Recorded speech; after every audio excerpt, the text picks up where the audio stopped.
Hello বন্ধুরা, তোমরা কেমন আছো? আশা করি সবাই ভালো আছো। তো তোমাদের আশীর্বাদে আমিও ভালো আছি।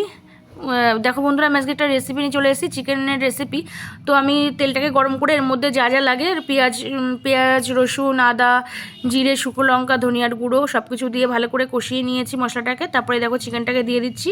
এবার চিকেনটাকে দিয়ে ভালো করে আমি কষাবো। চিকেন তো একটু ভালো করে না কষালে ভালোও লাগে না। তো দেখো চিকেনটাকে কষিয়ে নিচ্ছি। এবার হচ্ছে আমি স্বাদ মতো নুন দিয়ে দিচ্ছি, হলুদ, মানে যা যা লাগে তো সেগুলো আমি দিয়ে দিচ্ছি। দিয়ে আবার ভালো করে কষিয়ে এবার আলু দিয়ে দিচ্ছি। দেখো অ্যাড করে দিলাম আলুটাকে দিয়ে ভালো করে কষানো হয়ে গেলে আমি এর মধ্যে দিয়ে দেবো জল, পরিমাণ মতো জল। যে যতটা মানে ঝোল খাবে সেই হিসেবে জলটা দেবে। আমি একটু ঝোলঝোলি রেখেছি তাই একটু জল দিয়েছি বন্ধুরা এখানে। তো তোমরা আশা করি দেখতে পাচ্ছ। তো আমি ঝোলঝোলি করেছি। তো আজকে শরীরটা খারাপ বন্ধুরা, খুবই অনেকটাই শরীর খারাপ, কিন্তু কি করব, তবুও একটু শেয়ার করলাম তোমাদের সঙ্গে চিকেনের রেসিপিটা। দেখো আমি ধনিয়া পাতা দিয়ে দিলাম, একটু গরম মশলাও দিয়ে দিয়েছি। তো বন্ধুরা, ভিডিওটা যদি ভালো লাগলে অবশ্যই একটা লাইক, কমেন্ট, শেয়ার করবে আর সাবস্ক্রাইব করতে ভুলো না বন্ধুরা, কাকুলি ব্লগ।